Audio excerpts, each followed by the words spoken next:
welcome back. So I've got new tongs for the spot welder. So I've just put a couple of spots at either end on the floor to boot floor join, and then we're gonna so obviously keeps here. We're gonna take the bodywork off the floor and then plonk it on the new floor. That's the theory anyway. Yeah, so we're just going to record that. Hey mini enthusiasts, how are you doing? Welcome back. I hope you're all well and I hope you're having a great day. I just wanted to take this opportunity to say welcome to all the new subscribers, and if you're enjoying the content, if you're enjoying the build, remember to give it a thumbs up and subscribe if you're not a subscriber. So it's great to be back down Mark's, helping him out with the Cooper S. It's been quite a while actually. I think the last time I sort of worked with Mark helping him out with a build was on the ERA, finishing that off. So as you can see here, we're both working on the car, getting the shell prepped. Obviously Mark's done a lot of the hard work here, getting that jig built, and M Machine getting that floor all built up. And I'm going to make this sound simple, but it really is just a case of cutting out the entire floor plan now and then transferring it across to the jig. It's actually not as difficult as it sounds.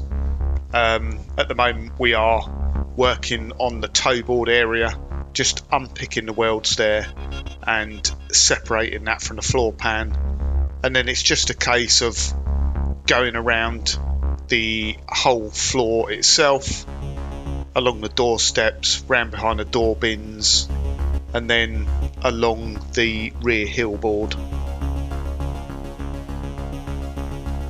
As you can see, and just as a reminder of the previous episodes, obviously this shell was fully stripped down and it's been taken down and been sandblasted and etch primed.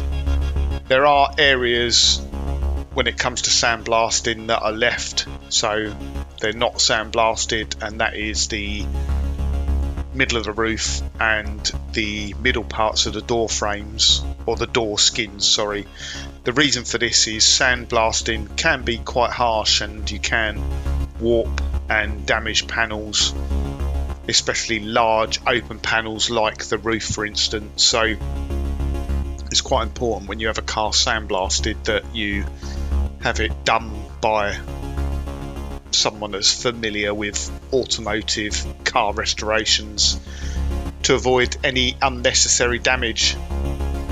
Now this restoration does differ a bit from the previous ones on the ERA, Project Kit and Project Bolt, in that Mark is trying to save as much of the original shell as possible, really just as provenance and to keep the originality of this Mk3 Cooper S.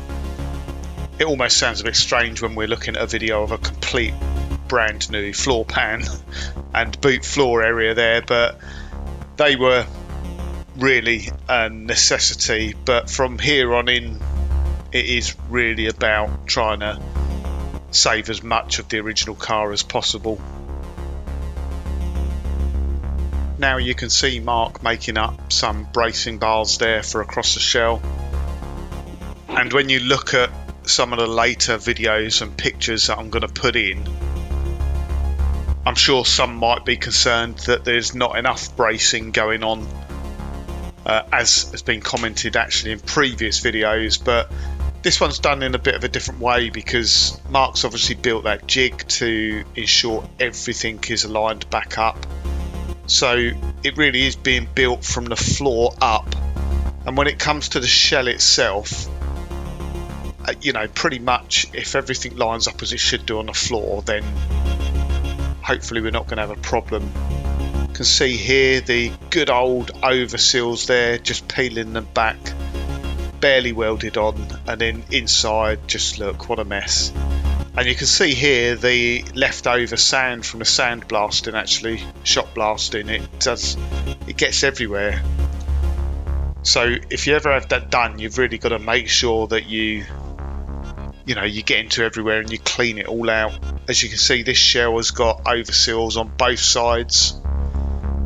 And again, if you look back at the earlier videos, this car looked fantastic from sort of 6 feet away. It was a bit of a 6-footer. It was only when you started looking close, you started spotting things like it's got overseals on it, and yeah, didn't look that fantastic. Again, very easy to remove the overseals. They've not been welded on properly. And you can just see all the corrosion hidden by those overseals there. That inner seal looks pretty poor, to be honest. Obviously been patched up in areas. Again, the sand left there from the shot blasting.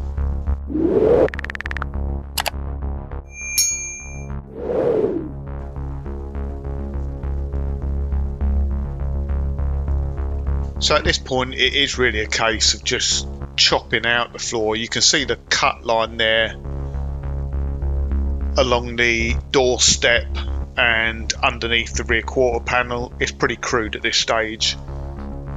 We can go back later and refine and clean up those cuts, drill out all the spot welds and get it all much better. And now, as you can see, obviously it's all been cut out there. I must apologise in the video because there was a bit of footage missing from where we turned the car over, basically.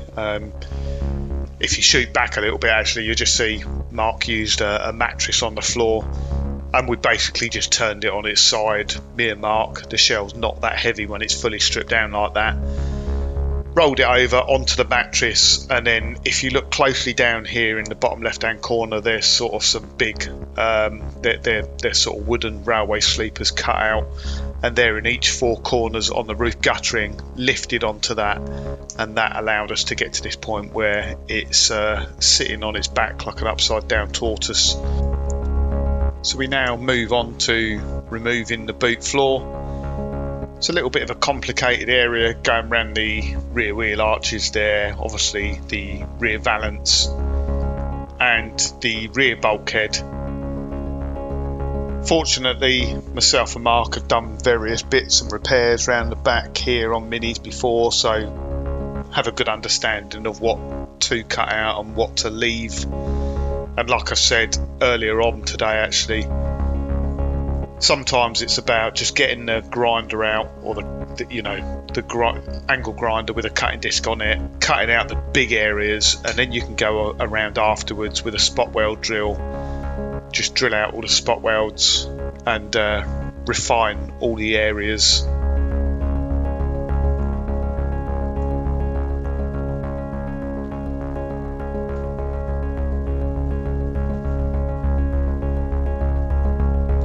So if you're wondering, this work we're doing here, cutting out this entire floor pan, took the both of us, I guess it was probably about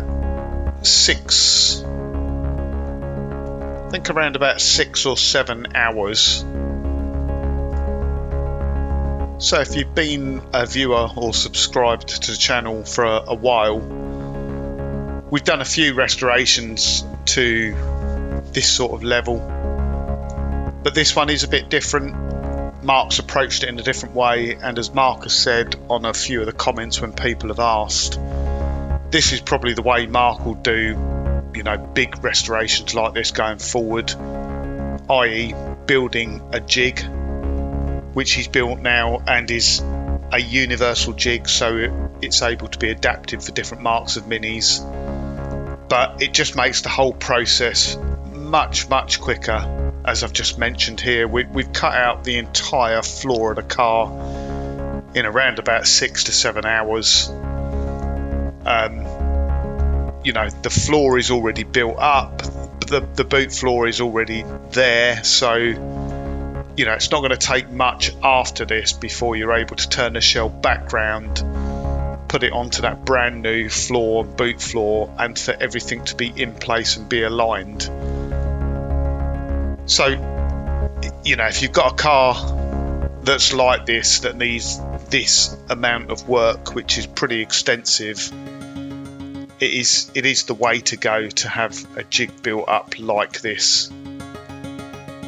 And it's worth it's worth that time, you know, in prep and doing that, because it pays back in the long term.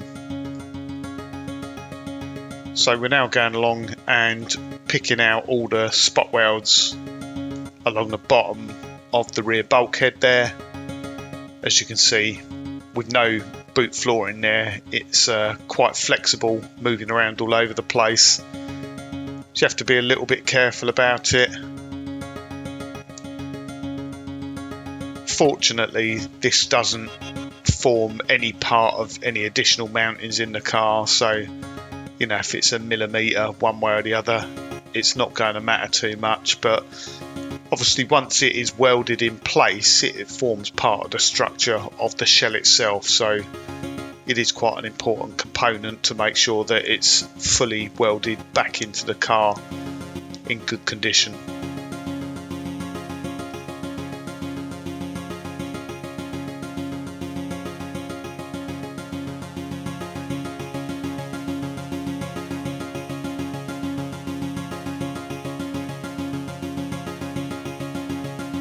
So we're almost done now. It hasn't taken that long to do. Next steps will be, there needs to be some repairs along that front toe board. And while we were doing this, actually, Mark was really sort of debating replacing the toe board. But it is one of those things where if it was a different car, maybe if it wasn't a Mk3 Cooper S, I'm sure Mark would probably just have replaced the toe board and thought nothing of it. But with this, like I say, it doesn't look like it now, but Mark is trying to save as much of the original shell as possible. And I think the toe board is repairable, as well as the bottom of the flitch panels. I do hope you're all enjoying this build series restoration. I do apologise, it has been a little bit fragmented and drawn out, this one, just the way it goes. I would like to ask a favour though. It's the time of the year actually when you're a YouTube creator that things tend to die off, so you don't get as many views as normal, you don't get as much watch time, you don't get as many new subscribers. So if there's anything you viewers can do to help, if you enjoy the channel, I would really appreciate it. And by help, I mean give the video a thumbs up, subscribe if you're not a subscriber, and share the videos as well on whatever platforms, Facebook groups, Instagram, that sort of thing.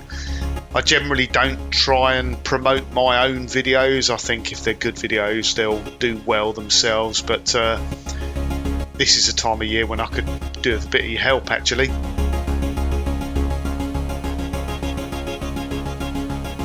So there we go, that is everything cut out now. Looks quite scary looking at it like this, and if we didn't have that jig sitting there with everything aligned and in the right places, yes, I would be very, very nervous. But it is so much simpler, like I say, 6 or 7 hours here. Now it just needs to be rolled over, put on the jig, everything lined back up again. Thanks for watching.